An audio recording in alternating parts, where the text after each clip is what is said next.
اسلام آباد میں SDPI اور GIZ اشتراکی تنظیموں کی جانب سے سوشل پروٹیکشن کورس کے اختتام پر تقریب کا انعقاد کیا گیا۔ چیئرمین بے نظیر انکم سپورٹ پروگرام ڈاکٹر امجد ثاقب کا کہنا تھا کہ ریاست سوشل پروٹیکشن کے ذریعے اپنے باشندوں کی زندگی آسان بناتی ہے۔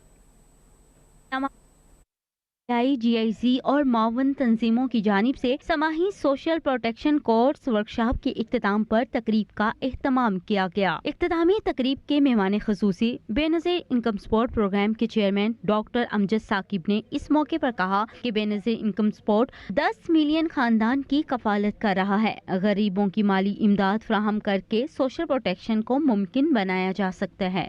جو لوگ مالی اور سماجی طور پر نچلی سطح پر جن کو ہم دیکھتے ہیں ان کو اوپر کیسے لانا ہے، تو یہ سوشل پروٹیکشن ہے، اور یہی کسی بھی رفاہی جو ریاست ہوتی ہے اس کا مقصد ہونا چاہیے۔ سوشل پروٹیکشن کورس ورکشاپ کے شرکاء نے ٹریننگ کو مفید قرار دیتے ہوئے کہا کہ معلوماتی ورکشاپ پیشہ ورانہ فرائض منصبی کی انجام دہی میں مددگار ثابت ہوگی۔ کورس جو تھا اس سے میرے نالج میں بہت اضافہ ہوا ہے، اور میں سوشل ہیلتھ پروٹیکشن میں کام کر رہی ہوں، تو مجھے ایسا لگتا ہے کہ جو میرا نالج جو اتنا اس میں انکریز ہوا ہے یہ میں پریکٹیکلی یوز کر سکوں گی اپنی فیلڈ میں۔ تھینکفل ہیں GIZ کے، SDPI کے، OPM کے اور گورنمنٹ آف پاکستان کے کہ ان کا ایک کولیبریٹو یہ ایک وینچر تھا، ایونیو تھا، جہاں پہ ہمیں سوشل پروٹیکشن کے بارے میں بہت کچھ نیوز سیکھنے کو ملا۔ تقریب میں فلاحی تنظیموں کے سربراہان، سول سوسائٹی نمائندگان اور بے نظیر انکم سپورٹ پروگرام کے حکام نے بھی شرکت کی۔ اختتام پر ٹریننگ حاصل کرنے والے شرکاء میں سرٹیفکیٹ بھی تقسیم کیے گئے۔ کیمرہ مین حمدوش ڈار کے ساتھ عائشہ ناز، اسلام آباد۔ اب تک